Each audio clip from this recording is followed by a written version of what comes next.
Your information station, WTIM. I'm Avery Cooper, right here on the WTIM Morning Show. Your stream brought to you by People's Bank and Trust, where they put people first, and Landmark of Taylorville, where you always do better with Landmark. You know, it's June Dairy Month, a time to honor hardworking dairy farmers and for the wholesome products they produce every day. This year, the St. Louis Dairy Council is also celebrating a milestone anniversary.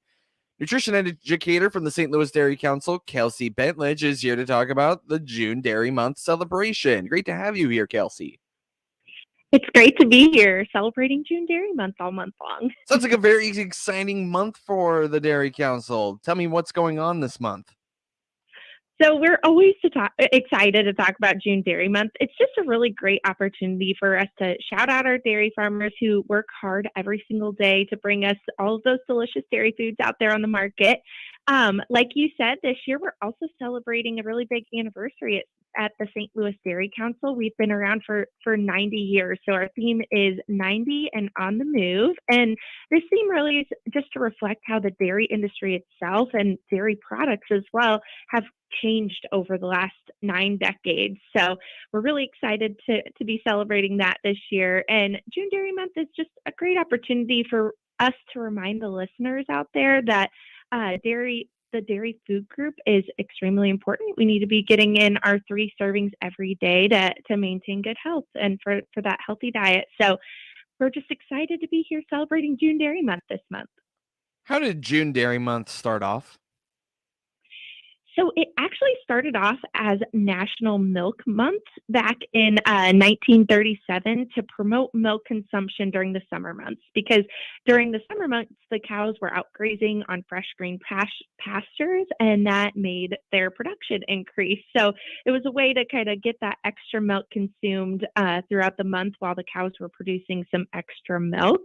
The name in 1939 was officially changed to June Dairy Month to incorporate all the dairy foods, not just milk. So if we have some cheese lovers or yogurt lovers out there, that's what it changed to incorporate all of those delicious dairy foods. And then today we have all kinds of national days and national months, but June Dairy Month has been going on for quite some time. And it's just a really, like we said, it's a great opportunity for small communities to get together and celebrate dairy.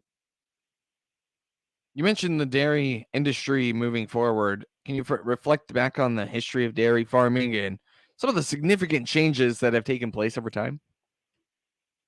There are so many changes that have come about since Dairy Month started way back in 1937.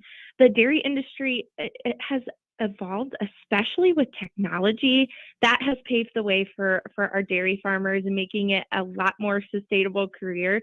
But it actually wasn't until 1923 that the first milking machine was even invented. So before that, farmers were milking by hand. And I cannot imagine milking that many cows by hand. It must have been a super tiring job. I actually was chatting with my grandma, who turns 90 this year and grew up on a dairy farm. And they milked cows by hand, and they chilled it by pumping cold well water from the well until the milkman came and picked it up. And it's just unfathomable to us now with all the technology we have that's the way it was done back then. So, but now, moving forward 90 years from then, we have so much more technology. I mean, some dairy farms have robots that milk their cows, freeing up some of their time throughout the day. Of course, they still have a ton of other farm chores, like making sure the cows are fed and watered and all of that. But just having that milking component of it taken off their hands has lightened the load significantly. Can you imagine showing farmers about 100 years ago, 90 years ago or so, the technology available to them now? I mean, what their reaction would be? It's crazy. So I just told you my grandma used to milk by hand, and Right. I showed her a video of one of these robot milkers that they have now, and she's just like, "Man, you guys don't know how good you have it now." Of course, farmers still work extremely hard to this day. They have a lot on their plate, but it's just wild, the technology and how far we've come since then. Well, we all see the dairy case at the grocery store and it just keeps expanding. Tell me a little bit about how dairy products have changed over time. So we've always had those basic dairy options like our milk, vanilla yogurt, cheddar cheese. All of these have been on the shelves for a really long time, and since the beginning of the dairy industry until now, they continue to provide those 13 essential nutrients to our diets. But now we see all sorts of different things in the dairy case. We have Greek yogurts that are high protein. We have shelf stable milks. We have all sorts of different yogurts that provide a ton of healthy bacteria for our diet, a ton of innovative products out there that consumers are really asking for and looking for. And protein continues to be a buzzword word in the nutrition world. So that's something that the dairy aisle is really looking towards and providing as well. So while we have all those traditional foods in the dairy aisle still, it's great that families can choose from a variety of dairy products out there now to meet their tastes and their nutritional goals as well. What kinds of new dairy have we seen over the past couple, or I don't know, maybe not even couple of decades, just a couple of years even? One thing that I've seen a lot more in the dairy aisle in the past couple of years is a lot more lactose-free options. There's lactose-free milk, lactose-free ice cream, and yogurt to meet those people's needs so they can still get their dairy foods in even if they're lactose intolerant. So that's one thing I'm seeing a lot more of. And then we're just seeing, unique options out there as well, like French yogurts and unique cheeses that we've never heard of out on the market. So like I said, it's ever changing and we love to see it. I love trying new foods out there. Tell me the overall significance for the Dairy Council of June Dairy Month again, if you would. Yes. So the June Dairy Month is just a really great opportunity for us to celebrate our dairy farmers and all of the hard work that they put in to get food on those dairy foods on our table. And also a good opportunity for us to remind our listeners that dairy is a food group and we need to be getting in 3 servings every single day. Let me reintroduce you here, and then we'll take a quick break and come back and talk more about June Dairy Month. That is nutrition educator Kelsey Bentledge, right here on the WTIM Morning Show. Your stream brought to you by People's Bank and Trust, where they put people first, and Landmark of Taylorville, where you always do better with Landmark. More with the St. Louis Dairy Council after this short break.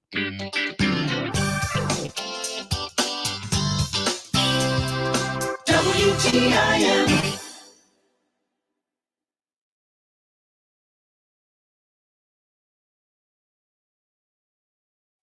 Conservative, McClure understands how taxes hurt working families. That's why McClure fought the graduated income tax hike and is working to cut reckless spending at the state capitol. As a prosecutor, Steve McClure has seen firsthand how crime hurts communities. McClure led the fight against Chicago Democrats who are pushing to weaken criminal justice laws which protect families. McClure stopped dangerous liberals trying to defund the police because Steve McClure supports law enforcement. A conservative Republican, McClure is a strong proponent of Second Amendment rights. We can count on Steve McClure to stick up for families and stand up for our values. Steve McClure, the best choice in the Republican primary. McClure for state senate, the conservative Republican we need. Paid for by friends of Steve McClure.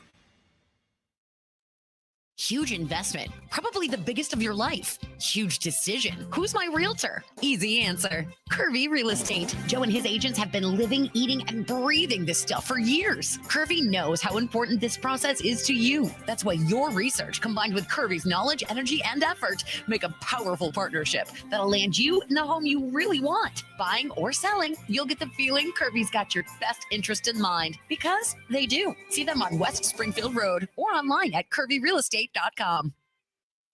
I'm Dr. Emily Smith from Vision Source Taylorville across from the high school. Spring is here and so is allergy season. Are you suffering from red, itchy, or watery eyes? It might be allergies and we can help. Taylorville Vision Source offers comprehensive vision exams and specializes in the diagnosis and treatment of a wide array of eye conditions and problems. Stop by or call 217-287-2020 to set up an appointment with one of our eye care professionals today. We're Taylorville Vision Source, enhancing vision, enriching lives.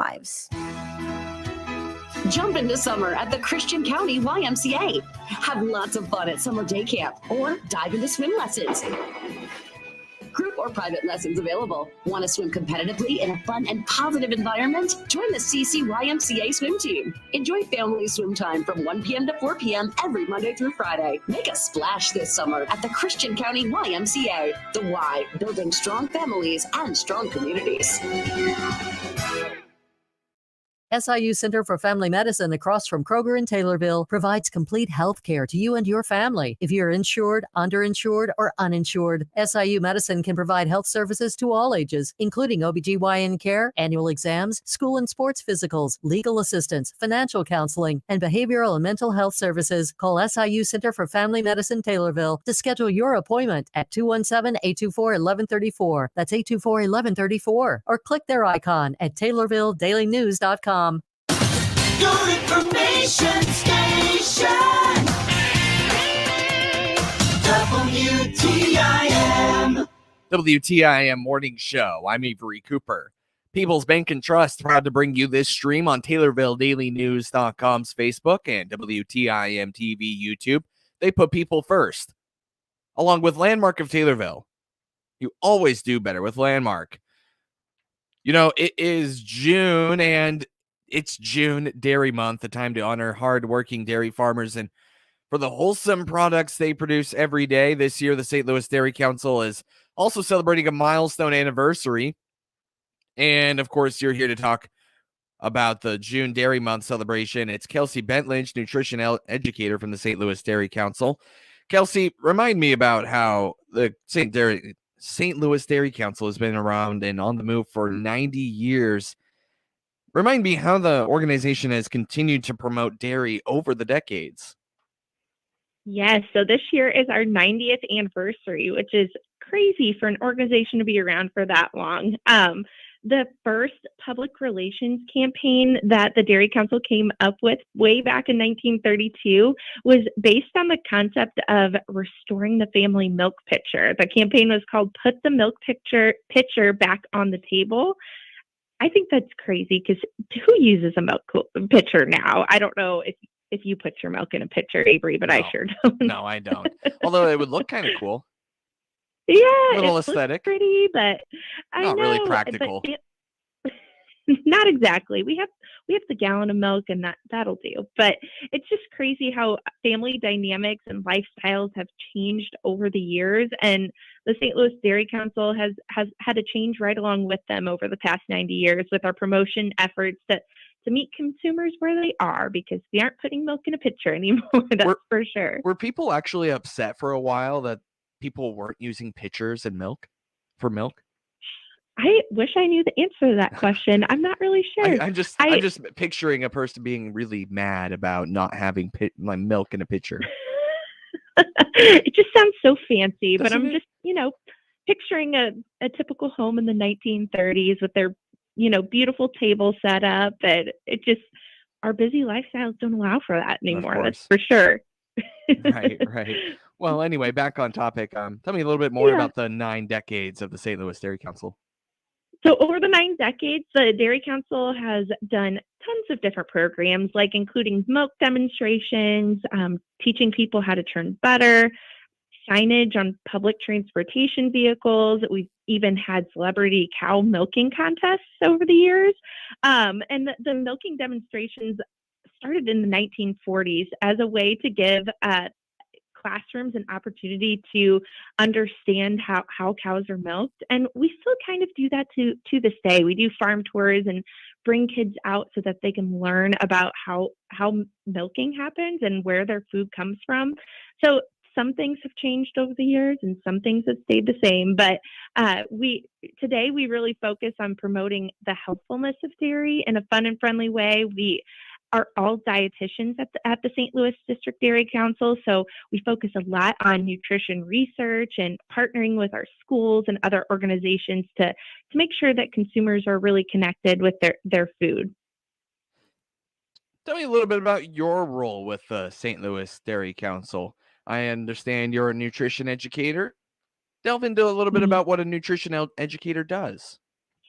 Yeah, so my role is pretty unique as a dietitian. I do a lot of different things. I actually cover a territory. So Taylorville is up at the northern part of my territory, and I cover down to like South Central Illinois and all across the state. And I go to schools across that territory, educating students on like I said, where their food comes from. We work in school cafeterias. We do media like I'm doing today on air. And then we also work with other dietitians and do a lot of different partnerships as well. So some days I'm on a dairy farm. So my role is it's really kind of different every single day, which is why I love my job. But it's always good to be able to connect people, consumers, kids to where their food comes from. And that's a big part of why I love my job as a dietitian, is being able to tell people about why dairy is so healthy for them. How long have you been on staff? I have been with the Dairy Council for 3 years now, just at 3 years, yeah. But I actually worked on a dairy farm for about 7 years throughout college, so Okay. I'm very familiar with the dairy industry, and that's why I love to promote it. Tell me about some of your favorite programs to date that you've seen over your 3 years, or maybe even outside of that 3 years if you've seen any. Yeah, so one of my very favorite programs that we do at the Dairy Council is our Adopt a Caf program. This is a program we do in schools where kids and their teachers' classrooms can adopt a baby calf and a farmer at the beginning of the school year. And it's basically a virtual reality. Every single month, they'll get an update on their calf. And a few times a year, they will get updated videos from their farmer telling them about what's going on the farm and how their calf is doing. And as well as educational materials are sent to them every month. So it's a great way to engage a lot of classrooms on what happens on a dairy farm without actually bringing them to a dairy farm, because we know farmers are extremely busy people. So that is one of my very, very favorite programs that we have here at the Dairy Council. And of course, you are a nutrition educator and talking about all the ways dairy can help you achieve a healthy lifestyle. So, could you share with listeners some of the ways to fit dairy into meals and snacks, some of the easy and quick ways to do so? Yes. So, as a reminder, dairy is one of the 5 food groups. So, we need to be getting those 3 servings in every single day. It's its own food group because it offers a lot of nutrition, unique nutrients in it. I always say, there's the 13 essential nutrients that dairy has. Essential meaning that we have to have them in our diet. So, getting in those 3 servings a day can make sure that we're getting in enough calcium, vitamin D, potassium, all these different nutrients that dairy provides. And there's so many delicious ways we can squeeze it in every day. A lot of times when I say 3 servings of dairy each day, people think, oh, I should have a glass of milk with every meal. That's how I can get it done. But it could be adding cheese to your eggs in the morning, or having yogurt in the afternoon as a snack, or throwing a slice of cheese on your turkey sandwich, adding milk to your oatmeal instead of water, things like that, to make sure that you're squeezing in all that rich nutrition that dairy has to offer, and getting in at least 3 servings every single day. Where can listeners go to find out more information about June Dairy Month? And I love what you've called this 90 and on the move celebration. 90 and on the move. Move. it's It's a pun. Yes, you can go to our website at www.stldairycouncil.org. We have tons of information on there about how dairy fits in a healthy diet. We have endless recipes as well. If you're looking for ways to squeeze those 3 servings of dairy in each day, those are on our website as well. And then we also post those to Facebook and Instagram. And the handle for that is at STL Dairy Council. So make sure to give us a follow. We're also doing some giveaways in the month of June. So you don't want to miss out on that on Facebook. That's nutrition educator with the St. Louis Dairy Council, Kelsey Benlich. Thank you so much, Kelsey. Thanks for having me, and have a great June Dairy Month. You too. With SRN News, I'm Rich Thomason in Washington. Another week